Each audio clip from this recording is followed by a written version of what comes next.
Ladies and gentlemen, boys and girls, and everyone in between, Fazbear Entertainment and Movies and Filmmaking is proud to present an AMA with the director of Five Nights at Freddy's, Tammi!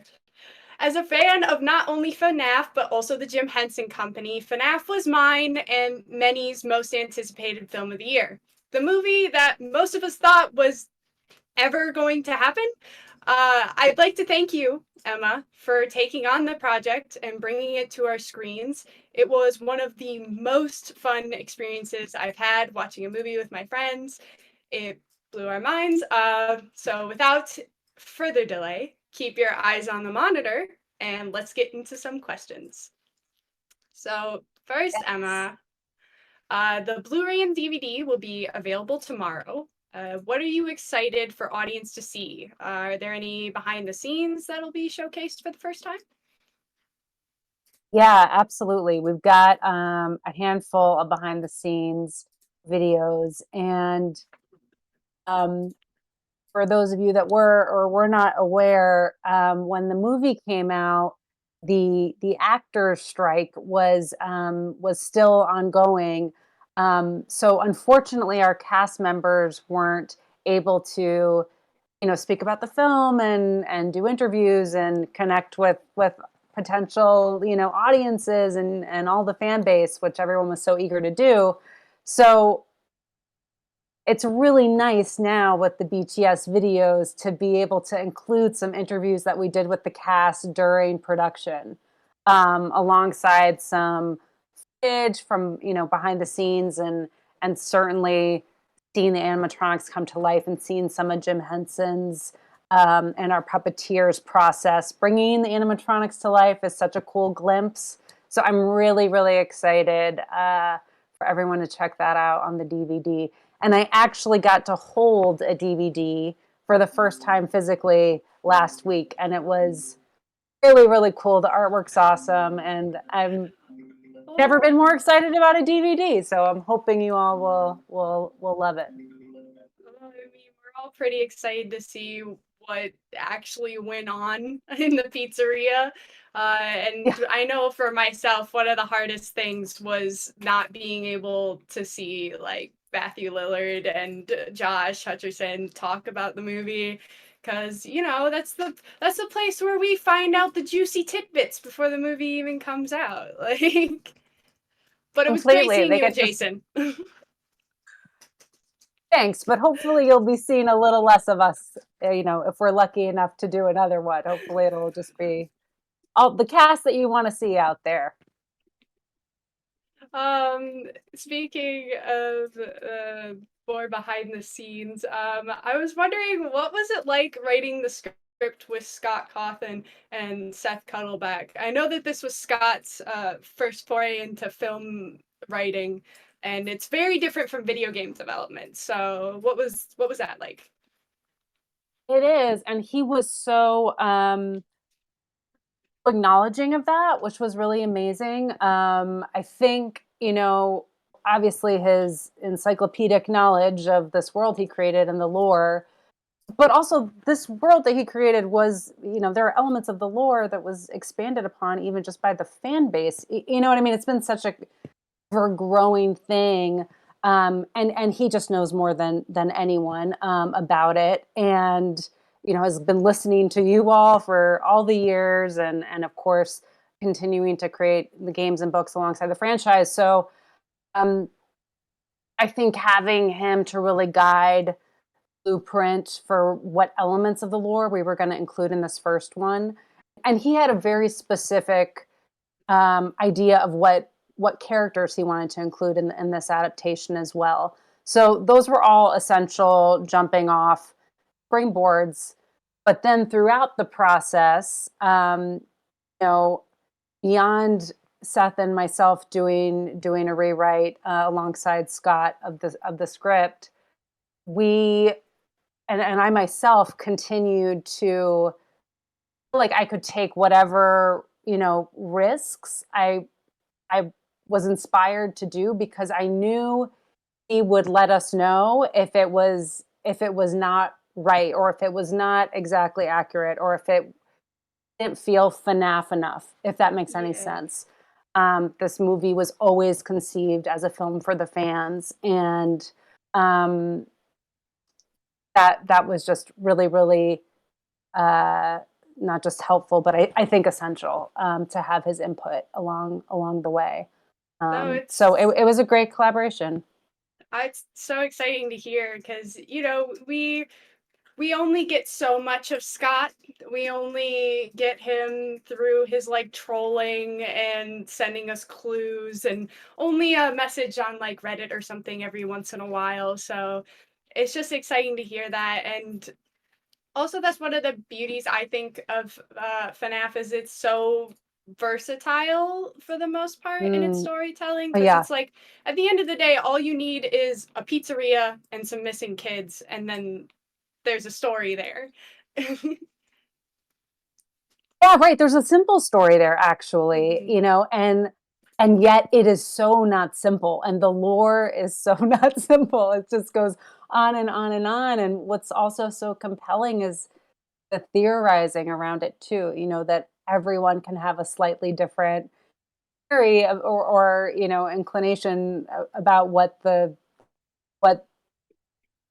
what the truth of it is, or what the backstory is, or what all the things that are left somewhat still mysterious, which is, I think, one of the brilliance about Five Nights at Freddy's. Yeah, it's so much fun. Just trying to agree on one date is so hard. We all years, dates, doesn't matter. We don't know what they are. We can't construct the timeline. It's hilarious. It's amazing. It's really amazing. I can't think of anything else that. It's really such a unique thing.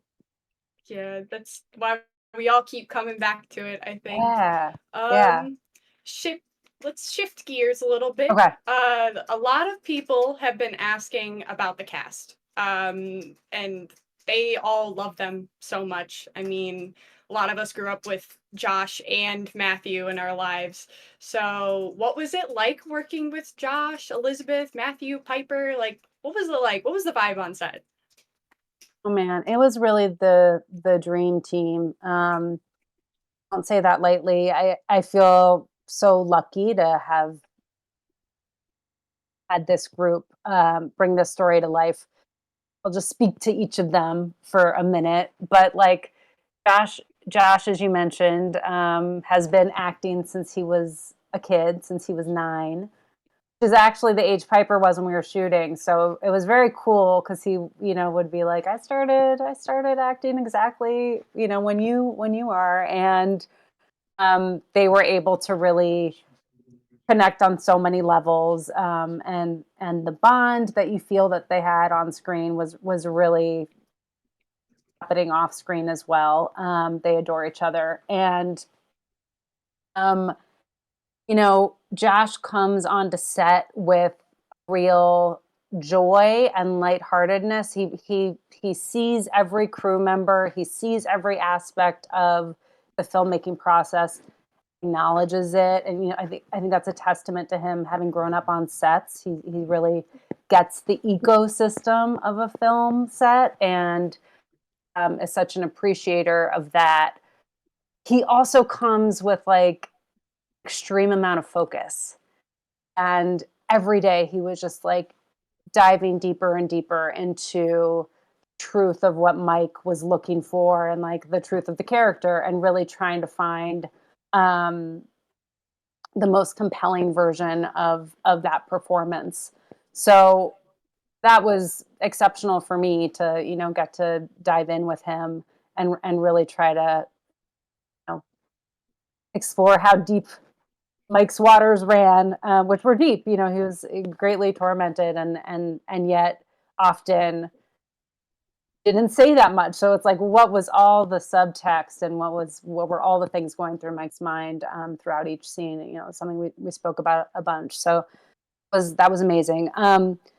Matthew Lillard stepping into this role was felt like immediately iconic. I think we were all, myself with the rest of the cast and the crew, were just so excited to see what he was going to do.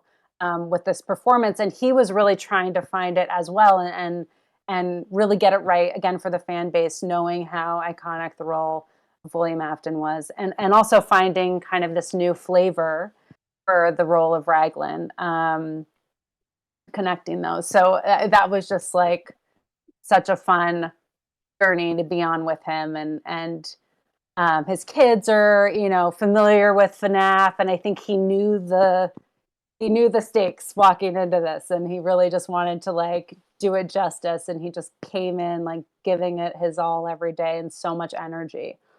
Um, and Piper Rubio, who is now maybe the biggest FNaF fan of all time, was just so excited to be on set every day. She like brought so much joy and burst of really like literal sunshine just emanating from her every time she walked on the set. So that all gave us, such a lift. But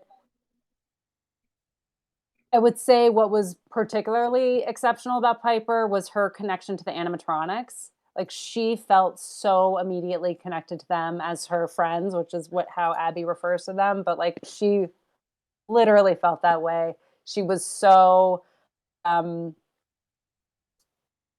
I was sad when production ended because I knew how much she was going to miss them. And so, she'd get on set, she'd give them a hug, she'd give them a hug when she left, all that. And it was just incredible. So now she's deep in the lore. Now she's 10 instead of 9, and she just, getting to read the books and getting further and further into it. But I think she saw Josh the other day and like just spoke to him about the lore for an hour, like just wanted to talk about FNaF. Her and her brother are completely all in. So that's amazing. And I'll just shout out, Elizabeth, gosh, what a angel walking amongst us. She's just the kindest, most talented woman. And I think, Vanessa is such a complicated character. She's holding so much guilt and really walking the line of like a lot of parts of her life being compartmentalized. And Elizabeth was just like, again, trying to depict that super authentically, super grounded throughout, which I was so appreciative of, and just a joy to work with. And the only other person I'll shout out, although all the supporting characters were just amazing. I mean, Doug is now a meme icon. We love Doug. Thank you for that one. He's so incredible. But I was just going to say Mary Stuart Masterson is another person that I actually grew up watching in films, and was always one of my favorites. And I grew up watching her as, a leading lady in Ingenue when she was younger, and it was like Fried Green Tomatoes. And, I so excited to get to work with her for this film, but also to do something with her that she had never done before, which is kind of this like villainous, aunt character. So that was also a little dream come true for me. So anyway, this cast, man, No, and they're all the cameos. And when Corey and Matt Pat came to set, those were some of the best days. I mean, those guys are just like the best. I So like sweet, launched so out of passionate. my chair when I heard Matt Pat's voice. It was like I was risen from the grave. I was like, oh my god, it's Matthew Patrick. Like this is real. It was fun watching that part with audiences because not everyone like immediately recognized him, because you see him first in a wide shot and you don't necessarily like clock that it's him, and then he has a line, and then you get like the first full shot of him, and to see the fans react to that was amazing. So did you sneak into theaters then to go and like see the movie? Oh, totally. I went same weekend. I went 3 times. Yeah. That's wonderful. Yeah. Oh, yeah. I mean, look, has to be the most fun movie on earth to watch with the audience because it's the fan base. Oh, I was so looking forward to that. It's not because I wanted to watch the movie again, because I saw it a million times that leading up to post production, Oh you yeah. over and over and over again, and well, I of course would love to keep watching it. It was really about watching the audience watch it. So That was it. I that to me it was seeing everyone show up dressed up and ready to go. Like I know that I look Incredible. a lot right now, but seeing people in their full animatronic suits, like it was one of the coolest things ever. Totally. um, Oh man, I agree. so speaking of those wonderful fuzzy little animatronic guys, everyone loves them. We've thought about them for forever, how they would look, and seeing them for real was one of the most exciting things to ever have happen, if I'm being completely honest. And so, how was bringing them to life and working with practical puppets? It was incredible. I mean, I felt the awe that you're talking about as well. Um, we were building them at Jim Henson's Creature Shop, which is in Los Angeles, and I was visiting the workshop, throughout the process of the build. So every week I'd go in, and some new stuff had been done, and there was some new stuff to check out, and there were some new, things to weigh in on, and um, so it was like a glimpse into what the whole thing was going to be gradually. But I don't think anything prepared me for seeing them fully assembled and on their feet.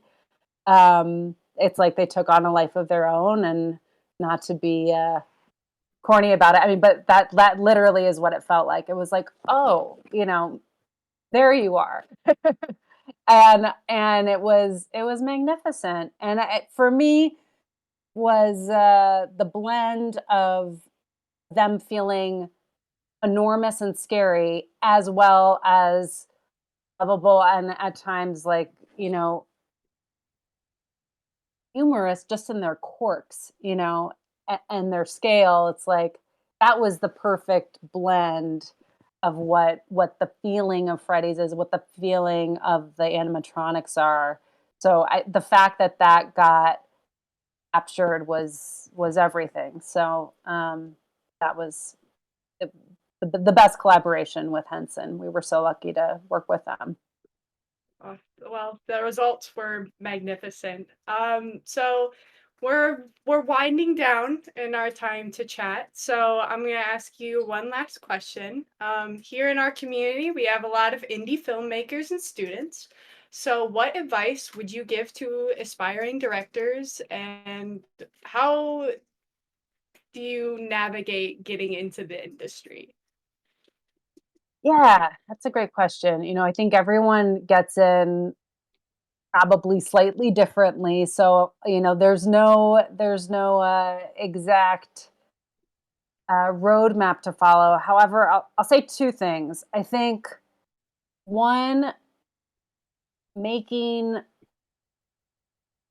making things with your friends is super important, or whatever group of people, like-minded, passionate people that you can link up with to try to create things with, whether that's shooting something on your iPhone. I mean, technology right now makes all of this so accessible, and much more accessible even than when I was, a kid. But still, I remember like doing some things on like an old VHS, tape with my friends, and editing things on a VHS machine, which I don't recommend. That is very clunky and cumbersome, but I did it. And you start, however you do it, whatever equipment you're using, you start to use the muscles of storytelling and visual storytelling. And I also think, if you have the opportunity, again, as you're telling people to make things together, you're in school or outside of school, or whatever the context, trying different hats on is great too. If someone directs one project and writes the other, maybe you do all of that. But I was producing and editing, and assisting and, you know, doing so many things prior to directing. It really gave me, I think, a great knowledge base once I was actually directing as to how it all works and what some of the other hats are and which one I ultimately wanted to wear. There's so many opportunities to be and so many different ways to be involved in making films. So just, you know, getting familiar with all the different of ways to be part of the filmmaking process, I think is great. And then, you know, this is still something that's broken about, let's say, at least the Hollywood system, but even independent filmmaking too. You know, it's hard. It's really, really helpful if you can try to do an internship or reach out to someone, you know, that you admire or is doing the thing you want to do and figure out a way to assist or be a PA, production assistant, or a personal assistant. But those gigs are not always paid. I know it's tough when you're like you're juggling a job and then you're trying to do an internship, you know, all that stuff. As much exposure as possible to other people doing the thing that you want to do or something close to that is really, really helpful. And I think reaching out and making connections is also really, really helpful. Some people make those connections in film school. I didn't go to film school. I started making documentaries straight out of undergrad and turning and doing production assistant work and all that stuff. So I was just like getting my feet wet. But there's so many different ways to do it. But however you're making those connections, whether it's your friends and colleagues that you're going to come up with, or you know, someone at an executive level, like those are going to be the people that you come back to over and over again to try to keep making great stories. So Well, keep thank you making very much stuff. for that answer. That's my main takeaway. And that is a very good answer. So I am going to wrap this up now. I have loved every second of talking to you, Emma. You have just been an absolute delight. Um, Back I at you. would This was awesome. just need to do some housekeeping. We just would like to thank Universal and Blumhouse for giving our server and the Discord platform this opportunity. Five Nights at Freddy's is out on Peacock and digital. It comes out tomorrow on Blu-ray, DVD, and 4K. We would just like to thank all of our partnering Discords on getting the word out about this event. The Five Nights at Freddy's Discord, Fredit Discord, FNaF Theorists, Filmtopia, Script Hive, and Blackmagic Discord. So thank you all for helping out and making this happen. So cool. Thank you, everyone. Thank you, Lacey. Thank you so much. This was awesome. Really appreciate So it. much, Emma. Thank The you, pleasure's all mine. audience.